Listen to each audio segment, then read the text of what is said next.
Halo, selamat malam semuanya. Assalamualaikum warahmatullahi wabarakatuh. Bersama saya Danis Tiogati di episode pertama podcast Pramukion. Mungkin teman-teman semua banyak yang bertanya, Pramukion itu apa sih? Bahasnya tentang apa? Kemudian kenapa disebut Pramukion? Terus keuntungannya teman-teman untuk gabung di podcast Pramukion ini apa sih? Nah, untuk menjawab itu semua, tamu saya malam hari ini adalah Bapak Royadi Anwar. Beliau adalah founder atau pendiri dari Pramukion.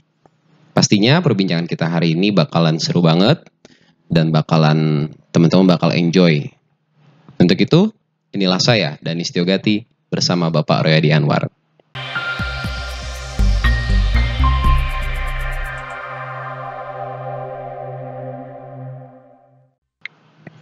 Selamat malam Bapak Royadi Anwar. Selamat malam Bapak Danis Tiogati. Ya, terima kasih setelah hadir di podcast Pramukion episode pertama pada malam hari ini. Nah, mungkin dari sahabat-sahabat Pramukion ini banyak atau ada beberapa yang belum mengenal Bapak Royadi Anwar nih. Jadi kita pengen kenalan dulu sih. Sebenarnya Bapak Royadi Anwar ini siapa sih sebelum kita masuk ke Pramukionnya ya Pak? Ya, baik, silakan Pak. Terima kasih. Assalamualaikum warahmatullahi wabarakatuh kepada seluruh Pramukion dan saya ucapkan terima kasih kepada pembawa acara Bapak Danis Tiogati. Memang satu hal yang perlu kita garis bawahi mengenal sesuatu itu memang pertama harus ada kronologisnya. Sesuatu itu hadir pasti ada sejarahnya, ada pencuatnya, ada semacam triggernya. Ya. Namun sebelum sampai ke sana terkait Pramukion, seperti tadi diminta oleh Saudara Danis Tiogati terkait latar belakang saya sebenarnya orang biasa. Dalam arti memang biasa secara letterlek. Biasa dalam arti bukan satu kiasan. Memang secara harfiah saya orang biasa. Kenapa saya orang biasa? Karena memang saya lahir dari keluarga yang biasa-biasa saja. Saya lahir tanggal 20 Juli 1976. Sudah cukup tua saya, 46 tahun. Lahir di Jakarta, kemudian seperti biasa SD dari 83 sampai 89, SMP 89 sampai 92, di SD-nya saya di daerah Petukangan Selatan, Jakarta Selatan, SMP-nya juga di Petukangan Selatan di 110, SMP, dan SMA-nya di 90, SMA Negeri 90. Semoga nih ada alumni 90 juga yang bisa menyaksikan podcast ini bisa kembali mengenang, mungkin sudah banyak yang kenal saya. Waktu saya di SMA kebetulan saya juga aktif di kerohanian Islam dan menjadi pernah menjadi ketuanya di tahun 93. Karakter saya sebenarnya kalau bicara kenapa Pramukion hadir ini, sebenarnya Pramukion itu sebenarnya proyeksi dari karakter saya kalau saya boleh jujur katakan. Kenapa sih proyeksi? Karena Pramukion ini punya karakter ingin tahu segala hal secara mendalam dan meluas sehingga memahami secara tepat dan komprehensif setiap perkara. Dan saya kebetulan punya sifat ingin tahu segalanya dari akar sampai ke ujungnya. Nah, kemudian selesai SMA saya ini orang yang malas belajar secara formalitas. Saya sebenarnya lulus di IKIP, pernah masuk IKIP Jakarta, jurusan pendidikan kimia, hanya setahun. Karena nggak cocok saya untuk bidang eksakta. IP saya selalu nasakom. Nasakom? Apa tuh nasakom? Nasib 1 koma. Karena saya nggak cocok ternyata di bidang pendalaman eksakta karena saya jujurnya kalkulus saya pun D terus ya. D. Nah, kemudian saya ikut UMPTN lagi tahun 96 masuk ke jurusan bahasa Arab. Tunggu, jadi 2 kali ikut UMPTN ya Pak? Saya pilihannya waktu itu psikologi UI dan jurusan bahasa Arab dan yang lulus adalah jurusan bahasa Arab. Jadi tepatnya begini, program studi Arab, jurusan sastra Asia Barat, Fakultas Sastra UI. Oh iya. Ya, itu tepatnya. Dan saya sempat di situ 3 semester. Namun satu dan lain hal, tiba-tiba ada pembukaan PNS level SMA di Kemlu, saya daftar. Nah, disitulah mulai saya hadir. Kemalasan saya dalam arti tidak melanjutkan lagi kuliah. Jadi kemalasan bukan berarti Bapak malas untuk mencari tahu. Kan tadi disebutkan Ya, bahwa Bapak betul. selalu ingin tahu. Betul. Tapi begitu Bapak menyebutkan malas, padahal Bapak ingin tahu segalanya. Iya. Gitu. Ya agak kontradiktif ya. Tapi Iya. ternyata malas itu ketika Bapak masuk di SMA lewat jalur SMA tadi ya Pak ya. Iya. Artinya memang saya tipikalnya ya kelemahan saya. Saya tetap appreciate kepada orang yang lulus S1, bahkan S2, bahkan S3. Meskipun ada yang mengatakan ijazah itu bukan berarti Anda pintar, tapi bukan berarti Anda berpikir, tapi Anda pernah sekolah. Tapi enggak, saya tetap mengappreciate. Saya tetap mengatakan saya lebih jelek daripada orang yang sudah S1, S2, bahkan S3. Kenapa? Karena mereka lebih berat belajarnya, lebih tekun dan lebih sabar dibanding saya. Sementara saya adalah pembelajar jalanan. Nah, istilah baru. Artinya pembelajar jalanan itu belajarnya nggak terstruktur, tidak fokus pada satu perkara, kemudian tidak tuntas secara aturan akademis yang sudah ditentukan. Nah, sifat saya adalah belajarnya sembrono dalam tanda kutip. Artinya apa yang saya ingin ketahui saya baca. Apa yang saya bikin penasaran saya cari tahu. Sesuatu yang asing buat saya pengen tahu apa sih ini sebenarnya perkara ini. Jadi apa aja disikat gitu. Iya. Jadi dalam arti saya tuh serakah untuk tahu segala hal. Ini kuncinya. Kunci Pramukion itu sebenarnya serakah untuk tahu segala hal dalam arti dengan maksud supaya kita sadar siap sebenarnya realitas yang kita hadapi ini apa sebenarnya. Realitas itu macam-macam. Ada realitas fisik, ada realitas non fisik. Ada realitas fisik ini terbagi-bagi, ada realitas fisika, realitas biologis, realitas kimia. Belum lagi bicara realitas sosial, ada realitas ekonomi, realitas politik, realitas hukum. Nah ini kemudian minat ini kemudian mencuat saya ingin tahu segala hal dan kebetulan ditunjang saya senang baca buku. Oh gitu. Iya. Jadi Dani mungkin bisa lihat juga ya di kantor tuh hanya sebagian kecil dari koleksi buku saya yang sekitar 1000 lebih. Nah jadi intinya karakter saya terlepas saya itu orang biasa dan pemalas. Dalam arti tidak mau belajar secara terstruktur. Pengennya belajar segala hal secara luas dan mendalam. Segala hal. Terutama terkait pertanyaan-pertanyaan. Sebenarnya apa sih hakikat realitas yang ada di sekitar kita ini? Sebenarnya apa sih hakikat kita ini apa sebenarnya? Inilah yang jadi saya tidak puas dengan kehidupan sifat rutinitas ya. Ibaratnya ada perumpamaan dari seorang filsuf mengatakan seorang pemikir itu ibarat kutu-kutu yang ada di kelinci.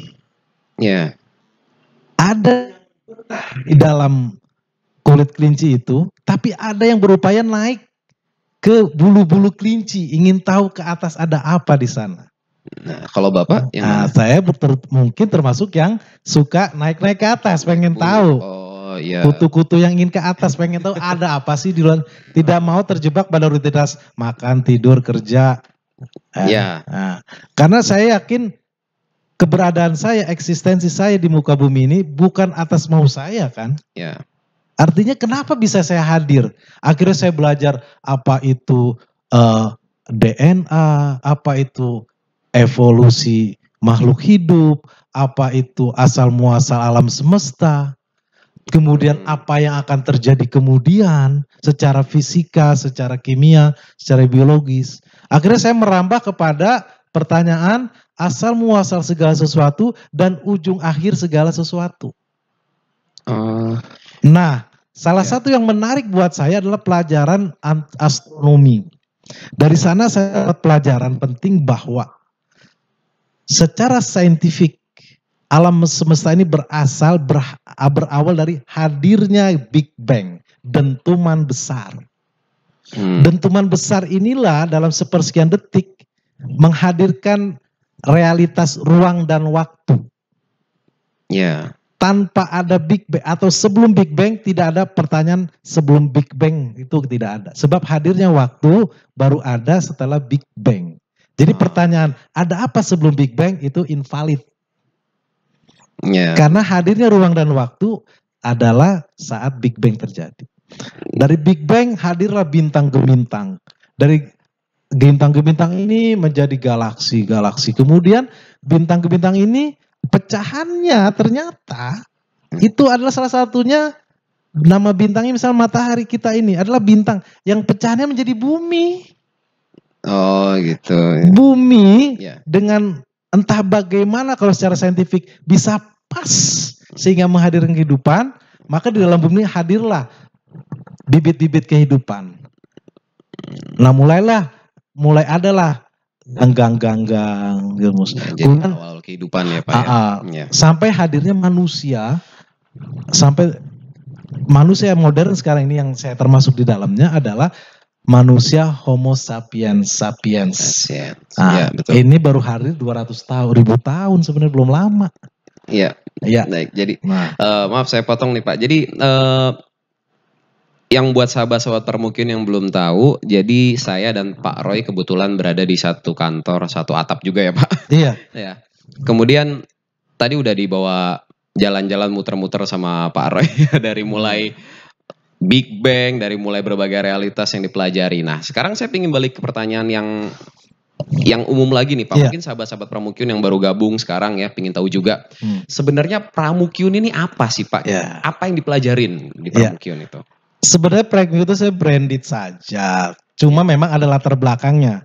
Jadi berawal dari ini mungkin sedikit mengundang kontroversi ya. Artinya jadi ada satu aliran dalam agama Islam itu yang disebut Wahabiyah atau Wahabisme. Ya. Nah, eksponen-eksponen Wahabiyah ini ternyata terbagi berbagai varian.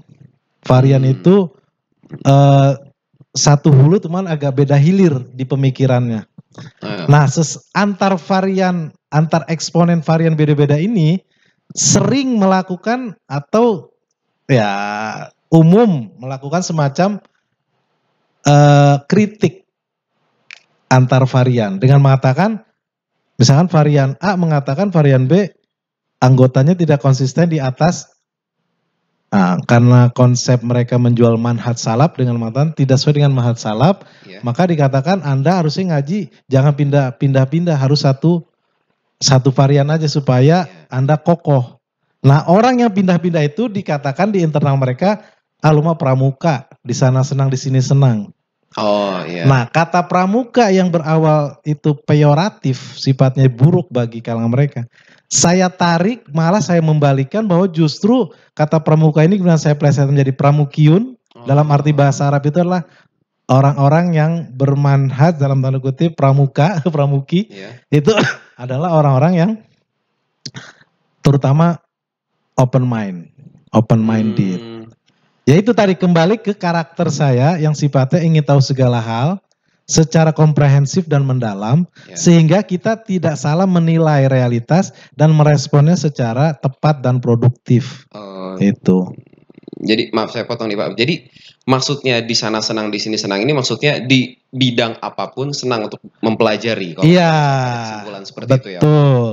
Walaupun di awalnya itu adalah semacam peyorasi, pemburukan pada satu karakter orang yang nggak konsisten di satu varian Wahabi tadi. Tapi saya ambil branded ini, maka dikatakan saya itu sebenarnya dalam tanda kutip menyolong untuk kata pramuka ini, menyolong. Tapi kemudian saya dalam tanda kutip saya patenkan dengan isi substansi yang seperti tadi. Jadi menjadi berbeda gitu. Nah, balik lagi ke yang tadi, mungkin kan kalau sahabat-sahabat Pramukyun ini kan tadi katanya pramuka itu asalnya dari salah satu ajaran agama Islam, betul? Atau Wahabi atau jadi semacam kata semacam olok-olok sebenarnya awalnya.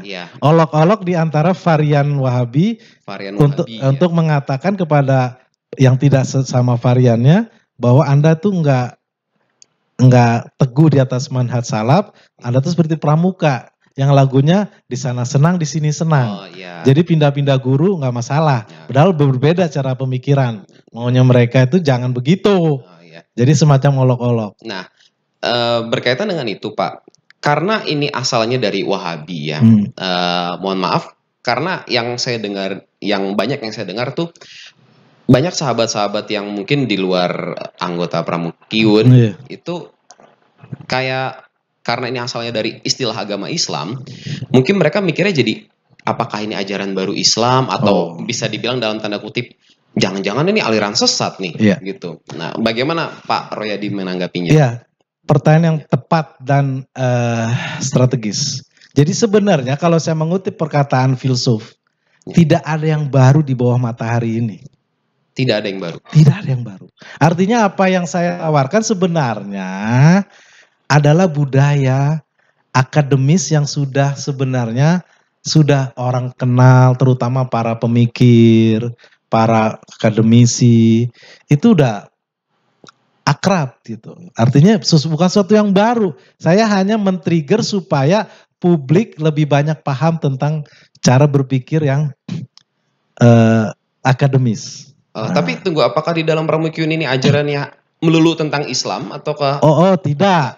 Justru karena Pramukyun itu pengen tahu segala hal, maka saya ada satu tanda kutip ya, rumusan dari saya, sampai-sampai saya membagi 4 ranah pengetahuan. 4 ranah pengetahuan. Jadi setelah saya membaca berbagai hal, yang mungkin secuil dari ilmu yang para Pramukyun lebih tahu dari saya membagi pengetahuan manusia itu menjadi 4 ranah.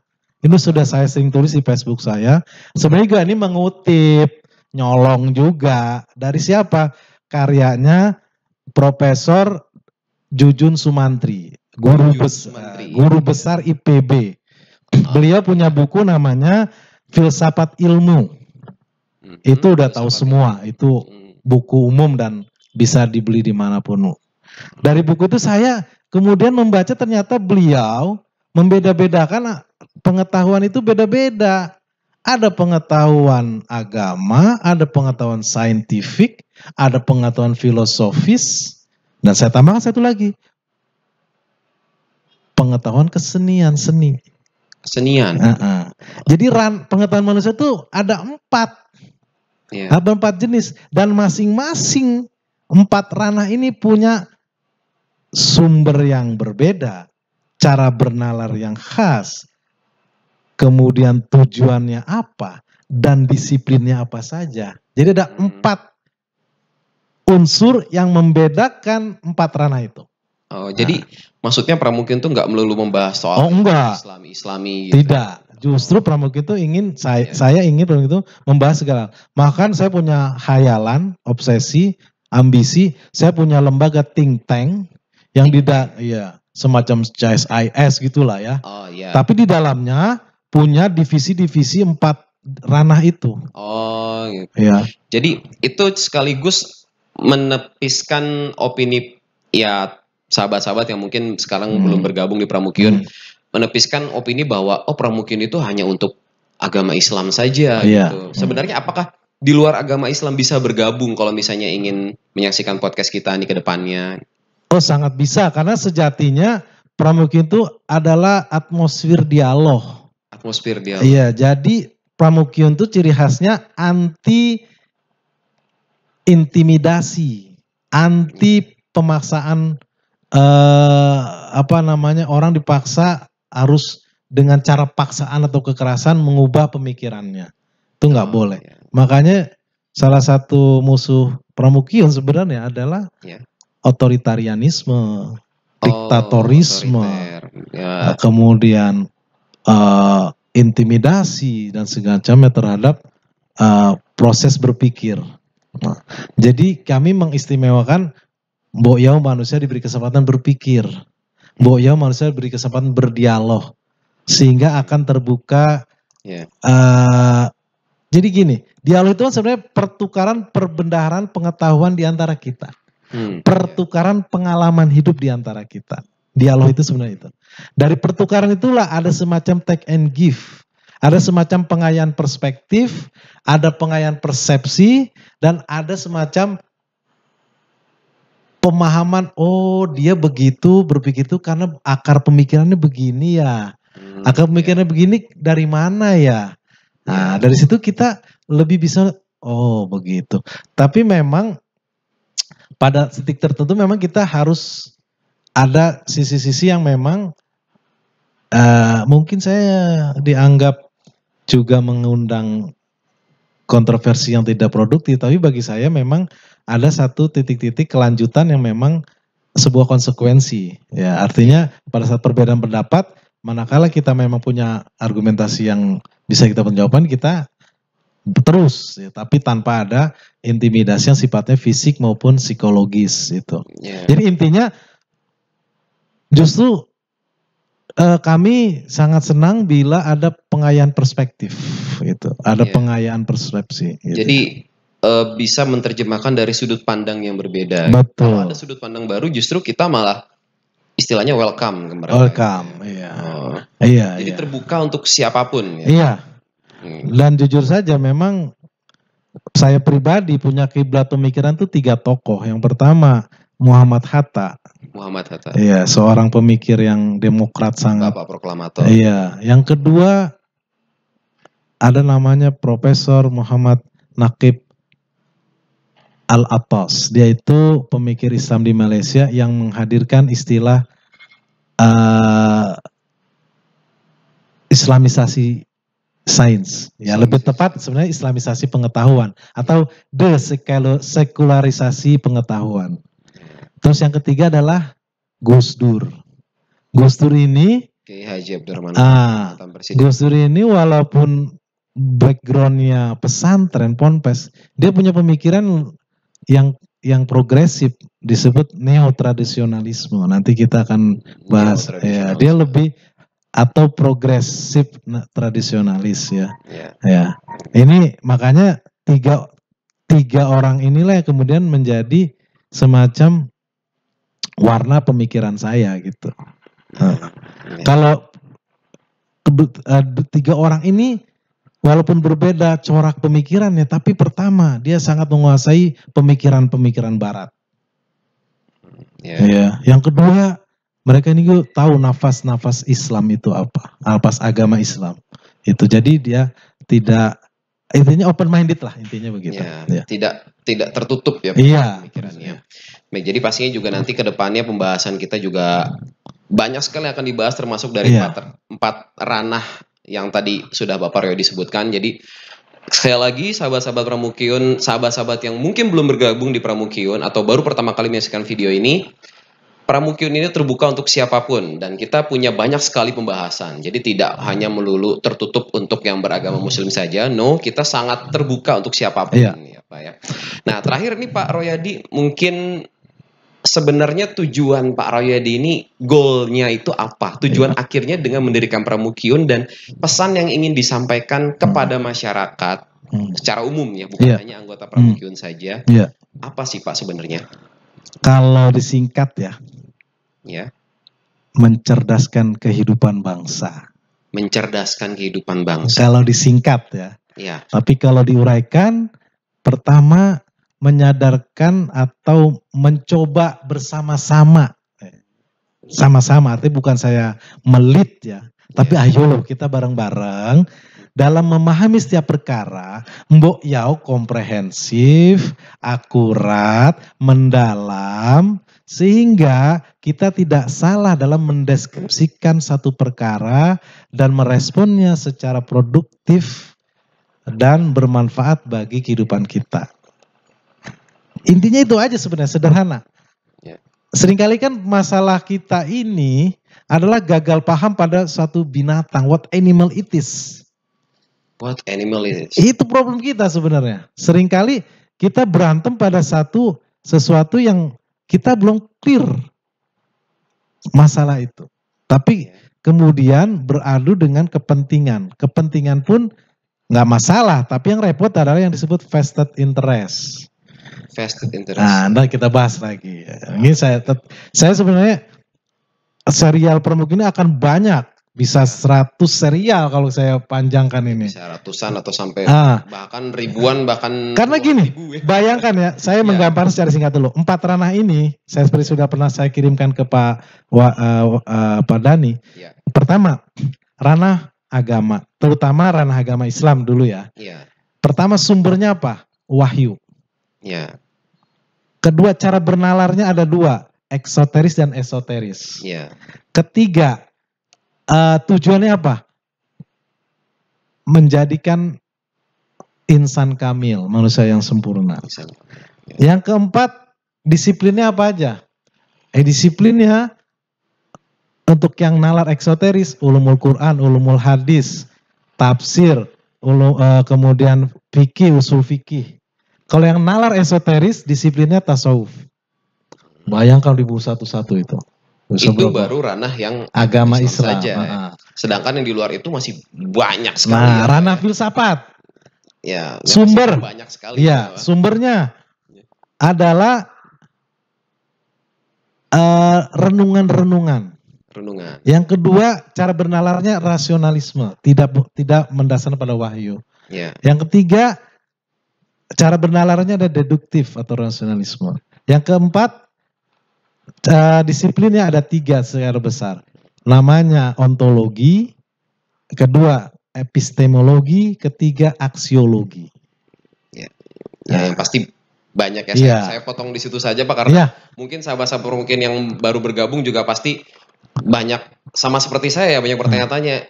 Banyak sekali nih kita diajak muter-muter dari mulai luar angkasa, Big Bang sampai tadi eksoteris, filsafat, banyak sekali. Yang pasti teman-teman semua, sahabat-sahabat Pramukyun semuanya, yang baik yang sudah bergabung ataupun yang baru pertama kali menyaksikan video ini, kita akan membahas banyak sekali hal di channel Pramukyun ini, dan insya Allah kedepannya kita akan selalu update dengan episode-episode selanjutnya. Ya, kemudian tadi seperti yang diungkapkan oleh Bapak Royadi bahwa tujuan sebenarnya kita adalah untuk mencerdaskan kehidupan bangsa. Mari kita bersama-sama mencerdaskan kehidupan, mungkin mulai dari diri kita sendiri, kemudian kita mengajak bersama-sama mencerdaskan kehidupan bangsa. Iya, betul. Baik. Tadi kan saya bilang terakhir Pak, yang menarik menurut saya ini bisa dibilang slogannya Pramukyun ya, mewaraskan nalar. Apakah itu berarti Bapak menilai yang belum bergabung atau pada umumnya orang-orang itu pada belum waras atau seperti apa Pak? Ya, sebenarnya ini hanya tagline, dalam arti bukan eksklusivitas, tapi lebih pada mari kita saling menjaga nalar kita supaya tetap waras dalam melihat, menilai, dan merespon segala perkara. Intinya itu sebenarnya. Mari kita jaga kewarasan nalar kita dalam memahami, baik-baik, memahami, merespon, dan apa tadi? Saya lupa jadi ada 3 ya tadi ya. Memahami dan merespon segala perkara. Gitu. Intinya itu aja. Ya, intinya itu aja. Jadi bukan berarti itu menilai kalau orang-orang kita pada umumnya itu nggak waras ya. Oh enggak. Tapi, ya ibaratnya saya inilah, saya punya trademark jualan lah gitu. Bukan. Jadi pengemasan itu penting supaya ada semacam eye catching. Eye catching, ear catching ya. Pokoknya segala yang catching ya. Jadi orang nanti endorsement catching ya, nah, ada yang mau masuk gitu. Betul. Jadi intinya ada semacam rasa kepenasaran. Gitu. Ya. Terutama bagi yang baru. Tapi kalau yang sudah lama kenal saya lewat Facebook, ini kebetulan baru YouTube kali ini yang agak sedikit bagus lah, mendingan lah. Ya, karena sebelumnya kurang bagus. Di Facebook sudah lengkap tentang itu semua. Dalam arti lengkap, saya pribadi mungkin tidak sepramukyun orang yang belum justru mengenal Pramukyun. Nah, justru karena itu kita banyak mengundang supaya banyak yang bergabung bersama Pramukyun. Ya, betul. Gitu. Baik, terima kasih Bapak Royadi Anwar atas kesediaannya bergabung bersama kami di episode pertama Pramukyun ini. Semoga juga teman-teman semua nanti bisa lebih mengenal apa itu channel Pramukyun, apa yang dibahas ke depannya. Baik, ya Pak ya. Kemudian nanti juga kita sama-sama bisa bersama untuk mencerdaskan Iya. kehidupan bangsa ya, Iya, Pak ya. betul. Terima kasih Bapak atas waktunya. Terima kasih Dan, sama-sama. baiklah pemirsa sekalian, sahabat-sahabat Pramukyun sekalian, sekian podcast saya bersama Bapak Royadi Anwar, founder dan juga pendiri dari Pramukyun, Iya. pendiri dari Pramukyun. Dan jangan lupa juga untuk selalu follow media sosialnya Bapak Royadi Anwar. Beliau memiliki Facebook, punya apa aja Pak? Facebook, kemudian Di Facebook dan Twitter. Instagram cuma nggak teraktif Ya, ya. yang pasti Facebook ya. Lebih baik follow YouTube-nya saja. Ya, follow YouTube-nya aja lebih pas. Ya, Supaya nanti akan kita selalu update, dan supaya teman-teman gak ketinggalan dengan update-nya, teman-teman juga bisa subscribe, like video ini, aktifkan tombol lonceng notifikasinya, kemudian juga komen di bawah ya supaya rame, supaya kita bisa diskusi seperti arti dari Pramukyun sebenarnya, supaya kita bisa tukar pikiran juga. Dan kalian juga kalau misalnya bisa subscribe, like video ini, nanti selalu akan update video dari kita semua. Ya, baik. Ya. Terima kasih Sama-sama. Pak Royadi sekali lagi. Buat sahabat Pramukyun semuanya, terima kasih karena sudah menonton video ini dari awal sampai akhir. Ya, walaupun lumayan agak panjang durasinya, semoga video ini bermanfaat untuk kalian semua. Ya. Baik, terima kasih. Sekian dari saya Danis Tiogati dan Bapak Royadi Anwar undur diri. Assalamualaikum warahmatullahi wabarakatuh. Salam semuanya, salam mewaraskan nalar.